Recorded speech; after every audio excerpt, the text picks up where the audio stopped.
Bonjour les amis, j'espère que vous allez bien. C'est le général Alligator, créateur de la mentalité Alligator depuis les États-Unis. Les amis, j'ai une mauvaise nouvelle pour nos alligators qui sont au Texas. Certains de nos alligators, pas tous les alligators, mais certains, ils vont se reconnaître dans cette vidéo. En effet, après la Floride, vient l'État du Texas. Au niveau de l'immigration, au niveau des États, en fait, lorsqu'on parle un peu des États qui sont durs sur l'immigration, ce sont des États rouges, c'est-à-dire des États républicains qui ne blaguent pas avec l'immigration. Alors, hier encore, disons, il y a quelques mois, je vous parlais de l'État de Floride, des nouvelles lois qui ont été mises en vigueur. Aujourd'hui, c'est-à-dire depuis hier, il y a une nouvelle loi qui rentrera en vigueur d'ici le mois de mars. Cette loi a été signée par le gouverneur de l'État du Texas.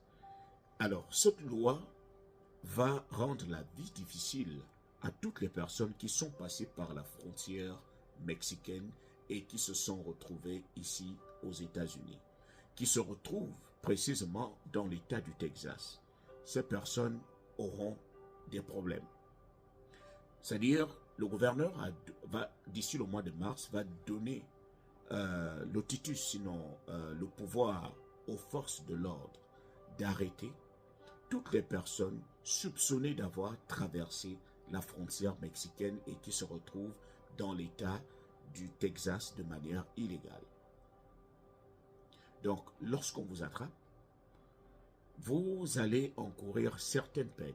Et la toute première, c'est comme si c'est la toute première fois que vous traversez la frontière mexicaine et que vous vous retrouvez dans l'État du Texas de manière illégale, vous allez encourir une peine de 6 mois. Et une fois que vous finissez de purger votre peine, on vous envoie devant le juge qui va signer un ordre pour qu'on vous renvoie au Mexique, que vous soyez mexicain ou pas.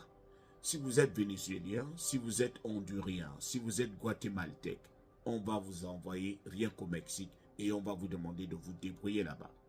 Alors, si vous décidez de revenir et qu'on vous attrape une fois de plus, au lieu que la peine soit 6 mois, la peine va aller jusqu'à 20 ans de prison. Alors, le contrat, c'est quoi? Lorsque vous ne voulez pas purger votre peine, vous vous arrangez avec le juge qui va demander aux forces de l'ordre de vous rapatrier dans votre pays. Là, c'est parce que vous avez décidé de ne pas purger votre peine, de dire, bon, moi je préfère retourner dans mon pays. C'est la seule condition. Si vous refusez d'être rapatrié, ils vont considérer cela comme un crime d'État. Et ce ne sera pas bien pour ceux qui se retrouveront dans cette situation.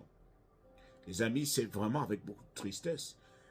Je communique parce que c'est depuis hier que cela est arrivé. Nous qui sommes sur le terrain, nous préférons communiquer avec vous pour que chacun d'entre nous sache comment se positionner. Mieux vaut être informé de quelque chose. Parce que quand tu es au moins informé, tu sais comment te positionner. Alors, la difficulté avec cette loi, c'est que certains hauts responsables certains hauts responsables politiques et de certaines administrations ont trouvé que la loi était un peu dure. Et ces personnes se posent la question de savoir si les forces de l'ordre pourront faire la différence entre celui qui est rentré illégalement et qui n'a pas encore sa procédure déclenchée. Par rapport à celui qui est rentré, c'est vrai, il est rentré de manière illégale, mais dont la procédure est déjà en cours. Parce que vous n'êtes plus les mêmes. Celui dont la procédure est en cours, on ne peut pas le rapatrier comme ça parce que sa procédure a déjà été déclenchée. Est-ce que les forces de l'ordre pourront faire cette différence-là, pourront se dire, bon, comme ta procédure est en cours, on ne va pas utiliser certaines manières avec toi. Est-ce qu'elles pourront comprendre cela? Donc, c'est ça la toute grande difficulté que nous aurons avec nos alligators qui sont dans l'État du Texas. Et c'est aussi une information pour ceux-là qui n'ont pas encore pris le large. Réfléchissez bien. Il faudrait que vous sachiez exactement ce que vous faites.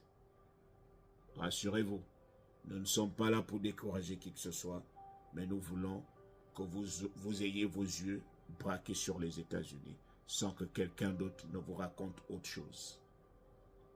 Regardez les États-Unis à distance et les regarder à travers nos yeux, c'est mieux.